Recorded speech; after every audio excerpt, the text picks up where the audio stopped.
Hello investors and traders, and welcome to the weekly market report with the market guys. I'm AJ Monty.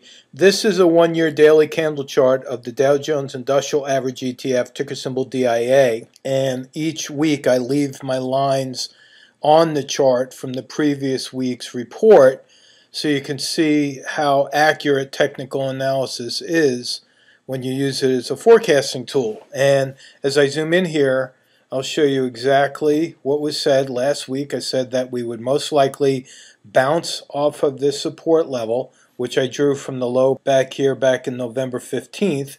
And all I did is I took that low and I drew a horizontal line. And I said that we would bounce off of that line and move higher with the end of this line right here. See this diagonal line right there? The end of the line right there is my target price.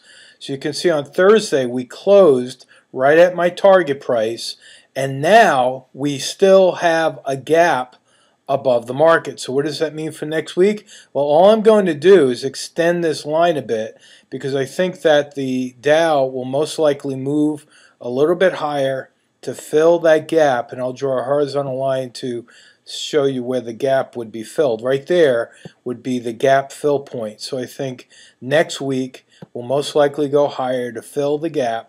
And then we'll have to wait and see whether or not the price will pull back from the gap point.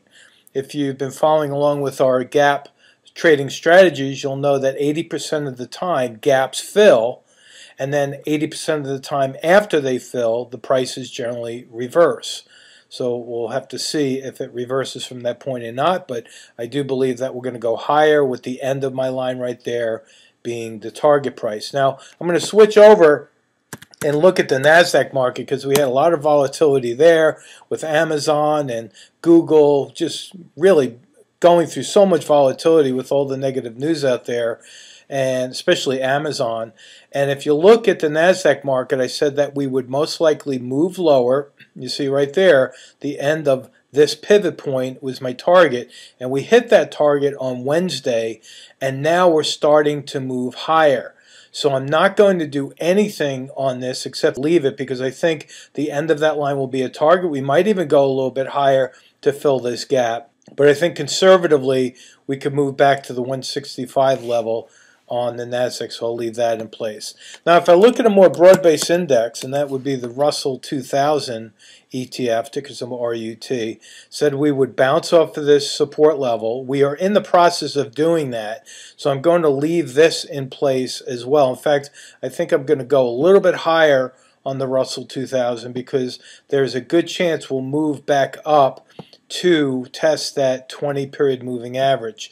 That's the blue line that you see right there. And that will most likely act as a resistance point. So again, we'll have to wait and see what happens next week with the Russell 2000. Now, if I look at the spiders, this is the S&P 500 ETF.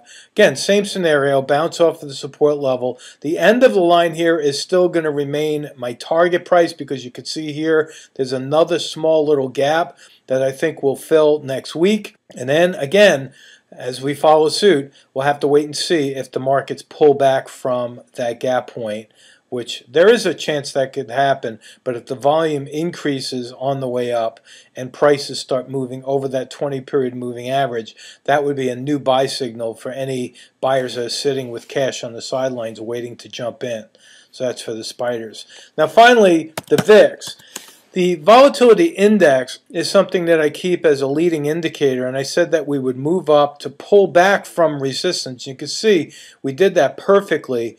We pulled back from this line, and I'm going to extend this a little bit lower because remember, the VIX is inversely related to the S&P. So if we think the S&P is going to rally next week, then most likely the VIX is going to pull back. And if I zoom in a little bit more here, you'll see that this is very, very close to a bearish engulfing pattern that's engulfing two previous bodies that are green here. So there's a high probability that the VIX is going to drop, which in turn is short-term bullish for the S&P.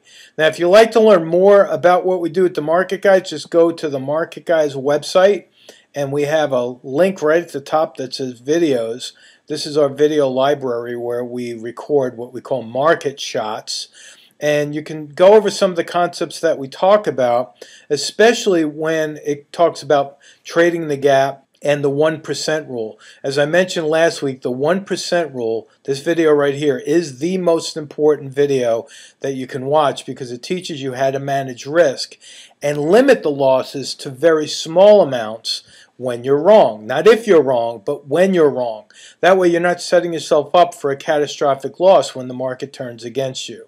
So that's it from the Market Guys. Thank you very much. We'll talk to you next week. Have a good weekend. Bye-bye.